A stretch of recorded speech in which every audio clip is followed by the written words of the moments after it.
So this is a comprehensive guide for YouTubers on handling copyright strikes and claims by other media companies. If your video just got whacked, you've come to the right place.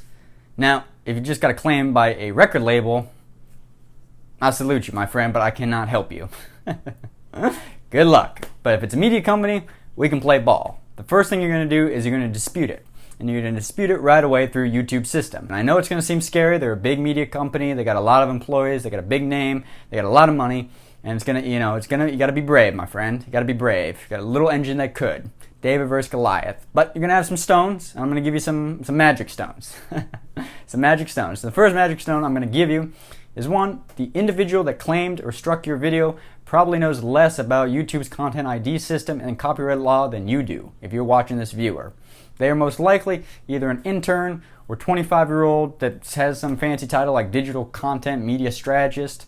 But really all that means is were sat in front of a computer and told to flag every video that matches the company's intellectual property. So your video happened to come up on their system and they struck it or claimed it. Does that make it any better? No, but that works to your favor. That's okay. And the first thing you're going to do is you're going to dispute it under fair use, because I'm going to assume your video is actually fair use. You're a wholesome YouTuber. You're smart. You're like Nerdwriter or Copybreak. The videos you make are fair use.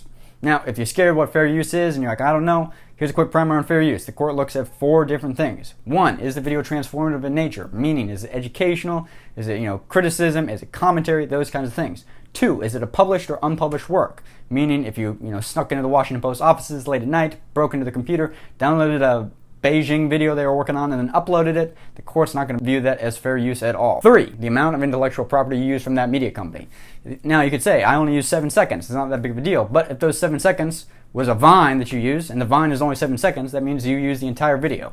So don't throw the baby out with the bathwater on that one. It's not really the length of time of the video you used, it's more about the percentage of the video you use in relation to the original content that they made. The fourth part they're going to look at is it a market substitute? And that's going to relate back to is how transformative work was your piece and how much of the original content did you use. Now I'm going to assume you only used as much as was necessary to further what you were talking about in your video, and that it was indeed transformative and educational nature. So you're going to dispute it under fair use. You're going to say, hi, and you're going to be polite because this is going to be a real person reading this dispute. You're going to say, hi, my video falls under the fair use doctrine in the United States, and you're going to cite 2 court cases that I've put down in the description.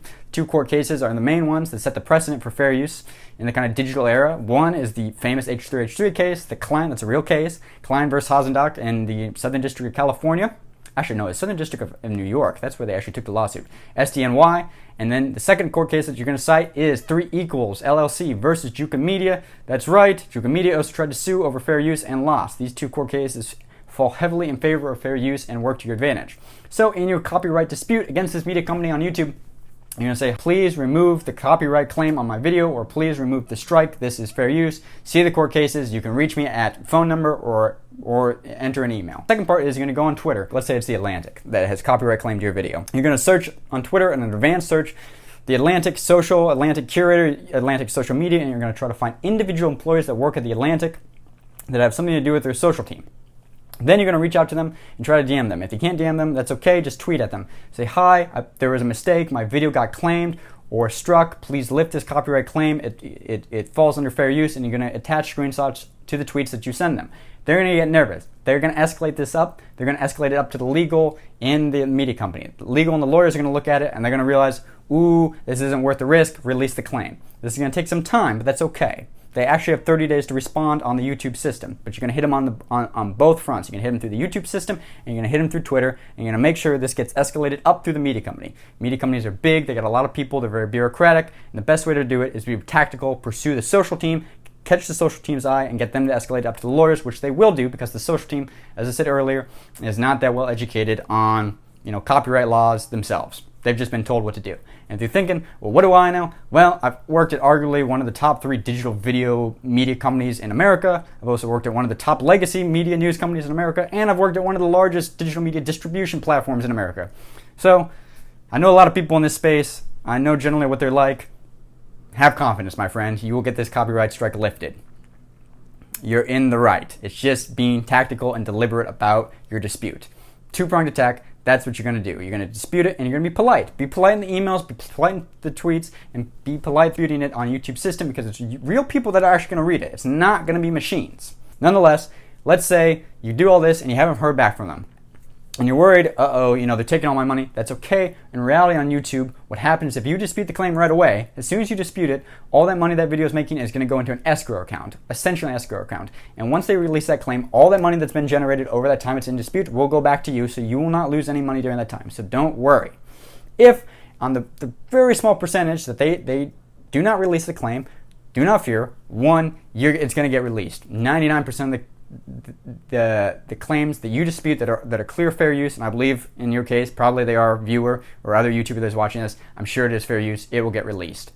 If on the off chance it's not, tweet at me, make it a big deal on Twitter. You can show the screenshots where you've reached out. You can show the documentation of the court cases where you disputed it. You can show the original video and make a big deal on Twitter. This is bad PR. The Verge has had it happen to them.